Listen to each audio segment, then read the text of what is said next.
नमस्कार, मैं समर के मुखर्जी और आप देख रहे हैं डीजे फिल्मिंग। आज इस वीडियो में मैं बताऊंगा how to use slow motion in your film. Slow motion यानी हाई स्पीड। इसका यूज़ आप अपने फिल्मों में कैसे करें, इसके बारे में हम डिटेल में बताने की कोशिश करेंगे। सबसे पहले जानते हैं कि ये स्लो मोशन है क्या चीज़। स्लो मोशन यानी स्लोमो, आप देखे होंगे आपके मोबाइल फ़ोन में कई जगह रहता है स्लोमो लिखा हुआ कि स्लो मोशन में शूट करते हैं। कैमरे में होता है स्लोमो, या जो सिनेमा कैमरा होता है उसमें स्पीड के ऊपर डिपेंड करता है, यानी हाई स्पीड। ये एक सिनेमैटिक टेक्निक है, पावरफुल सिनेमैटिक टेक्निक है, जो आपके जो सीन है, किसी भी फिल्म, गाने या कोई भी डॉक्यूमेंट्री बना रहे हैं, कॉर्पोरेट वीडियो बना रहे हैं, ऐड बना रहे हैं, तो उसके जो की पॉइंट्स हैं, जो की हाइलाइट्स सिचुएशन है, उसको इम्पैक्ट देने में काम आता है, उसको प्रभावित करने में, प्रभाव उत्पन्न करने में, और ज़्यादा प्रभाव उत्पन्न करने में ये बहुत बड़ा मुख्य भूमिका उत्पन्न करता है। स्वप्निल दृश्य बनाता है, यानी कई जगह पर ये ड्रामेटिक एटमॉस्फेयर क्रिएट करता है और कई जगह पर इमोशन को बढ़ाता है, आपकी इमोशन को और ज़्यादा जगा सकता है। ये कहीं हंसा सकता है तो कहीं रुला सकता है, कहीं खुशी दे सकता है, कहीं आपको ब्यूटीफुल फील करा सकता है किसी चीज़ को। तो बहुत सारे इमोशन में ये काम आता है स्लो मोशन। अब हम बात करेंगे technical process of slow motion, क्योंकि आपको जानना जरूरी है कि ये स्लो मोशन वास्तव में टेक्निकली होता कैसे है। देखिए, जैसे कोई चीज़ शूट कर रहे हैं, वीडियो बना रहे हैं, तो 24 फ्रेम या 25 फ्रेम पर आप वीडियो शूट करते हैं। कई जगह पर इवेंट वगैरह आजकल के जो कैमरे आए हैं उसमें 50 फ्रेम तक सिंक्रोनाइजेशन दिया है, यानी 50 फ्रेम तक भी आप शूट कर सकते हैं विथ साउंड। लेकिन नॉर्मली आप 24 फ्रेम 25 फ्रेम ही मान के चलिए फिल्म के लिए और वीडियो के लिए। इस पर आप शूटिंग करते हैं, यानी 1 सेकंड में 24 फ्रेम शूट होता है या 1 सेकंड में 25 फ्रेम। फिल्मों के लिए 24 फ्रेम, वीडियो के लिए 25 फ्रेम। लेकिन सोचिए कि अगर 1 सेकंड में 25 फ्रेम या 24 फ्रेम की जगह 100 फ्रेम या 200 फ्रेम या 1000 फ्रेम शूट करें तो क्या होगा। यानी जितने देर में हम 24 फ्रेम शूट करते हैं 1 सेकंड में, उतने ही देर में हम 1000 फ्रेम या 200 फ्रेम या 100 फ्रेम शूट कर रहे हैं। अब इसे जब हम नॉर्मल प्लेबैक करेंगे, 24 फ्रेम के प्लेबैक पर हम जो टाइमलाइन है उस पर अगर प्ले करेंगे तो वो ड्यूरेशन बढ़ जाएगा। यानी 1 सेकंड में जो 24 फ्रेम हम शूट करते हैं, अब हम अगर 100 फ्रेम शूट कर रहे हैं तो 1 सेकंड में जो चीज़ दिखती थी अब हमें वही चीज़ 4 सेकंड में दिखेगा। यानी पूरा का पूरा चीज़ स्लो हो जाएगा, और ये स्लो इतने अच्छे ढंग से होगा कि हम एक एक फ्रेम हम महसूस कर पाएंगे कि कोई चीज़ एकदम स्लो में आ रहा है, और यही प्रभाव उत्पन्न करता है, यही एक इमोशन को बिल्डअप करने में कामयाबी लाता है। नेक्स्ट है know the camera setting for slow motion. देखिए, कुछ कैमरे, वीडियो कैमरे या स्मार्टफोन वगैरह में तो सीधे स्लोमो का बटन दिया रहता है, आपने उसको पुश किया, क्लिक किया और स्लो मोशन पर आप शूट कर सकते हैं। लेकिन सिनेमा कैमरे में क्या होता है, आपको फ्रेम रेट पर खेलना होता है। नॉर्मली 24 या 25 फ्रेम का आपका फ्रेम रेट होता है। अब इसमें ऐड कर सकते हैं कि कितना फ्रेम रेट पर आपको शूट करना है। जैसे ही आप 50 से ऊपर जाते हैं, 100 जाते हैं, 150 जाते हैं, 160, 240 ऐसे जाते हैं, तो आपके सिंक्रोनाइजेशन खत्म हो जाता है, यानी साउंड सिंक्रोनाइजेशन खत्म हो जाता है। वहाँ पर साउंड नहीं आता है, सिर्फ वीडियो शूट होता है। यानी हाई स्पीड जब भी करते हैं, हाई स्पीड इसलिए बोला जाता है क्योंकि इसकी स्पीड बढ़ जाती है। 1 सेकंड में जहाँ 24 फ्रेम शूट होना था अब 100 फ्रेम हो रहा है, तो स्पीड बढ़ जाने से उतनी जल्दी वो साउंड को रिकॉर्ड नहीं करता। यानी उस समय आपका सिर्फ वीडियो रिकॉर्ड होता है स्लो मोशन में या हाई स्पीड में।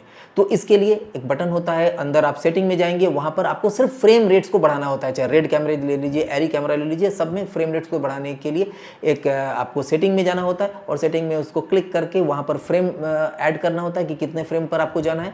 हाँ, एक चीज़ का ध्यान रखना पड़ता है कि जब आप फ्रेम रेट्स बढ़ाते हैं, हाई स्पीड करते हैं, तो कहीं आपका रेजोल्यूशन कम तो नहीं हो रहा है। नॉर्मली क्या होता है, 4K पर अगर आप 100 फ्रेम पर जाते हैं तो 4K तक तो दे देता है, लेकिन जैसे ही उसको 240 फ्रेम पर ले जाते हैं तो वो 4K की जगह पर 2K या HD पर आ जाता है। तो आपको कितना रेजोल्यूशन की ज़रूरत है। कई बार क्या होता है, कंप्रोमाइज़ करना पड़ता है। ठीक है, हमको हाई स्पीड चाहिए, चलो इसमें अगर हम 4K नहीं करते हैं, 2K भी आ जाता है, तो क्या है, थोड़ा सा तो 2 सेकंड 3 सेकंड का काम है, हम लोग कर लेते हैं। तो ऐसी कंडीशन में आप रेजोल्यूशन को कंप्रोमाइज़ कर सकते हैं, लेकिन आपको देखना जरूरी है कि कहीं ये आपका रेजोल्यूशन इतना कम तो नहीं हो रहा है जो यूज़ में ही ना आए। अगर नेटफ्लिक्स के लिए कोई चीज़ कर रहे हैं, शूट कर रहे हैं, तो आप 4K पर जहाँ तक आप स्लो मोशन में जा सकते हैं, हाई स्पीड पर जा सकते हैं, उतने पर ही रखना चाहिए। नेक्स्ट पॉइंट है choose the right moment to use slow motion. यानी आप उस मोमेंट को चूज करने जा रहे हैं जिस पर आपको स्लो मोशन चाहिए। ये कौन कौन से मोमेंट हो सकते हैं, जैसे टर्निंग फेस।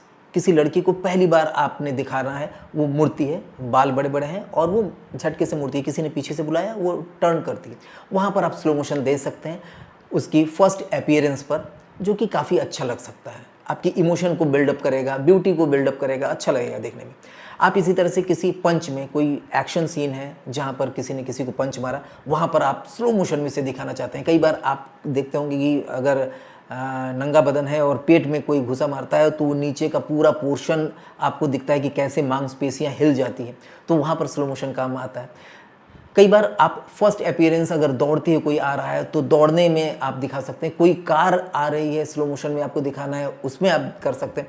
कोई बॉटल खुलता है, कोई ऐड का शूट है कि धीरे से उसमें से झाग निकल रहा है या कुछ भी स्लो मोशन में दिखा रहा है, तो ऐसे कंडीशन में स्लो मोशन का यूज़ किया जाता है। यानी आपको एक की पॉइंट समझना होगा, की सिचुएशन समझना होगा कि किस जगह पर हम स्लो मोशन करें। ऐसा नहीं हो सकता है कि आप पूरी की पूरी फिल्म स्लो मोशन में शूट करें। अगर वाकई में ऐसा ज़रूरत पड़े, अच्छा ख्याल है कि पूरी की पूरी फिल्म स्लो मोशन में आप शूट करें, वो अलग बात है। लेकिन नॉर्मली किसी फिल्म या गाने में जिस पोर्शन में हम की पॉइंट समझते हैं कि ये इसका सबसे बेहतर मोमेंट हो सकता है, सिर्फ उसको आप स्लो मोशन में देते हैं। आप क्रिकेट में भी देखते होंगे कि जब आउट होता है तो फिर से जब उसको प्लेबैक किया जाता है तो स्लो मोशन में दिखाया जाता है, कैच करते हुए, आउट होते हुए, तो वो आपको देखने में अच्छा लगता है। तो इस तरह से आपको की पॉइंट्स की सिचुएशन खोजना होगा कि कहाँ पर आपको स्लो मोशन रखनी है। नेक्स्ट है edit the slow motion footage. आप इस स्लो मोशन फुटेज को एडिट कैसे करेंगे? देखिए, एडिटिंग आपको टाइमलाइन लेना पड़ेगा 24 या 25 फ्रेम का, जिस पर आपका सिंक्रोनाइजेशन हो साउंड का, नॉर्मल जो आपने शूटिंग किया है बाकी सब। अब उसमें जब आप स्लो मोशन के फुटेज को लाते हैं तो वो पूरा का पूरा स्लो दिखाई देता है। अब यहाँ पर आप रिदम बना सकते हैं। आप चाहते हैं कि मैं वेरिएशन दूँ, वेरिएबल स्पीड दूँ, यानी कुछ दूर तक तो आप फास्ट दिखाएं, उसके बाद स्लो होता हुआ। ऐसा बहुत समय आप देखे होंगे किसी भी फिल्म में, किसी गाड़ी को, कार को आते हुए देखे होंगे, कार बहुत फास्ट आया और रुकता है स्लो मोशन में आकर के। तो ऐसे कंडीशन में किसी ने दौड़ते हुए जंप लगाया तो दौड़ा तो तेज, जंप जब किया तो उस समय स्लो, तो दैट इज कॉल्ड रैम्पिंग। हर एक सॉफ्टवेयर में रैम्पिंग का अलग अलग तरीके होते हैं जिसमें आपको जाकर के रैम्प करना होता है। यानी आप जब सीन को, किसी भी फुटेज को आप टाइमलाइन पर लाते हैं तो अगर उसे बढ़ाते हैं, यानी सेम फुटेज को अगर आप खींच के बढ़ा रहे हैं तो वो स्लो मोशन की तरफ जा रहा है, और उसे अगर स्क्वीज़ कर रहे हैं, उसको अगर कम कर रहे हैं बिना कट किए, तो वो फास्ट स्पीड होता है। और यहीं पर आता है ऊपर रैम्पिंग करने के लिए कि इतना से इतना पोर्शन आपको स्पीड हाई रखना है, फिर यहाँ पर स्लो रखना है, और उसके बीच के जो पॉइंट, की पॉइंट लगाएंगे ना, वहाँ पर वो मोशन जो है वो ट्रांसफॉर्म करता है स्मूथली। आपका ऐसा नहीं होता है कि यहाँ तक फास्ट गया फिर स्लो हुआ, तो स्लो होने के समय भी वो उस स्पीड को ऐसे मेंटेन करता है कि कब स्लो होना शुरू हुआ आपको पता नहीं चलेगा, जो कि आंखों में देखने में अच्छी लगती है। दैट इज कॉल्ड रैम्पिंग, और रैम्पिंग आपको आना चाहिए हर एक एडिटिंग सॉफ्टवेयर में। तो इस तरह से आप किसी भी विजुअल को और प्रभावी और रिदमिक बना सकते हैं, उसमें एक रिदम ला सकते हैं। और लास्ट है add music to your slow motion footage. जो आपका स्लो मोशन फुटेज है उस पर अलग से आपको म्यूजिक देने की ज़रूरत होती है। जब आप किसी म्यूजिक के थ्रू आप स्लो मोशन को दिखाते हैं ना, तो आपके जो सीन है, जो उसका इमोशन है, उसमें और ज़्यादा इम्पैक्ट लाता है, इन्हेंस करता है आपके सीन के जो इमोशन है उसके, और क्रिएट करता है एक वातावरण को। अगर म्यूज़िक आप उस तरह का दें तो आपको म्यूज़िक का सिलेक्शन करने में बहुत ही सावधानी बरतनी होगी, क्योंकि पूरा का पूरा चीज़ का मूड चेंज करता है। कई बार क्या होता है, स्लो मोशन में आपने कॉमेडी म्यूज़िक लगा दिया तो पूरा सीन कॉमेडी टाइप का हो जाएगा, और वहीं पर कुछ आपने सैड म्यूज़िक लगाया तो आपको वो चीज़ सैड दिखाई देने लगेगा। तो म्यूज़िक का बहुत बड़ा हाथ होता है स्लो मोशन या हाई स्पीड के शॉट के ऊपर जब आप एडिट करते हैं। तो इन चीज़ों का अगर आप ध्यान रखेंगे तो एक बढ़िया आप स्लो मोशन यूज़ कर पाएंगे अपने फिल्मों के लिए, अपने वीडियोज़ के लिए, एड्स के लिए, या फिर डॉक्यूमेंट्री या कॉर्पोरेट फिल्म्स के लिए।